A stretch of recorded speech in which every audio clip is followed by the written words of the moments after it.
This I've had forever and ever and ever. I've been using this for vanilla. It says 100 milliliters, so it's really not vintage. It's just old. It's just old. I don't think it's current because it has this lovely collar on it. But I was using this for just straight up vinegar, for not straight up vanilla for the longest time. But now that I'm not using it for vanilla, it has the sediment inside. So I'm going to set that up to clean, and that doesn't need any abrasive inside. These, reason that they're here, because they have this long neck, you can't get the shoulder. Most of the stuff that was in there really wouldn't come out with any coaxing. Alright, don't ask me where my rice is. I must have been eating some the other day and put the jar in the wrong place. The reason I chose these two things, millet, and this is barley. Millet, barley, rice. They have their seeds. They have a shell. It's going to take a while for them to swell up, and they're not going to get stuck in a bottle.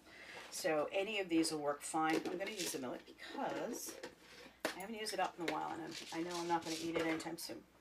I had like 3 recipes for it. So anything like that that's not going to inflate and get stuck in the bottle and become a problem. The other things are alcohol. 190%, those are ideal because they have very little water. You can use the lesser ones, that's fine. Like I said, these are not going to dissolve quickly. The salt might dissolve faster in one that has a lot more water. So keeping the alcohol around for that reason is ideal. These are the bottle brushes. Generally people don't usually have this many, but they were like $9 for the set.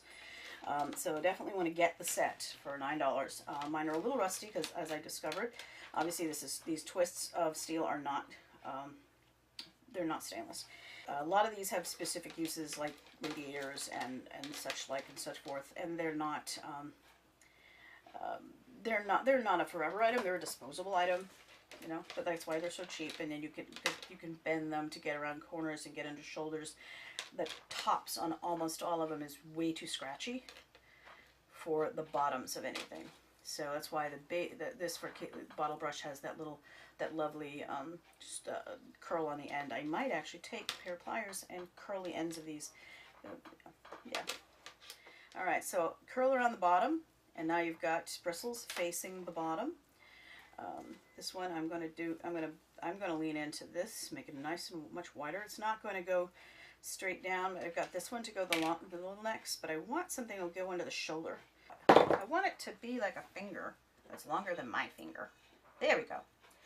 Okay, and so now I can fill this up with something, and I can go after that little bit on the shoulder. I don't think that's going to come off unless I have CLR, because I think that is a chemical. That's a bond that I've got to break and coax the scale off, as opposed to scrubbing it. But for under shoulder, this is, you know, perfectly fine. This is terrific. These are great for re-cleaning. This, on the other hand, I might have to use one of these. What I've got going on in here is the sediment from the vanilla. I mean, I could probably scour it and get that out, but I really needed a demo for you. These are some other things for cleaning bottles. We've got our stainless funnels, and don't use, I mean, you can use plastic ones for things like putting vinegar or alcohol, but I'm going to use some alcohol in this one because what was in there with the vanilla was alcohol to begin with. So I want everything that was in there to be more soluble. I've been washing it for a couple of days and it was just laughing at me. So I don't know why. So, I mean, maybe it's because I had left it and the sediment had dried. The alcohol had dried. I'd left it with the cap off because I was done using it.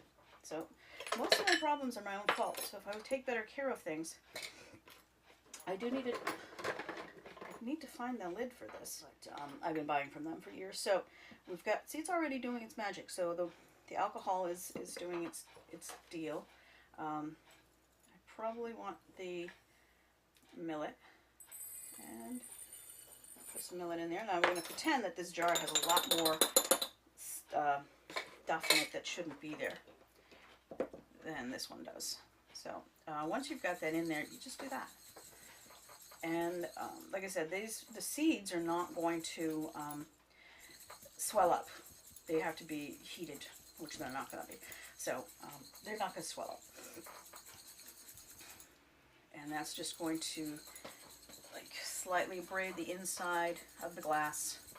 I mean, you really have to have acid to etch the inside of the glass to the point where you can't get it off.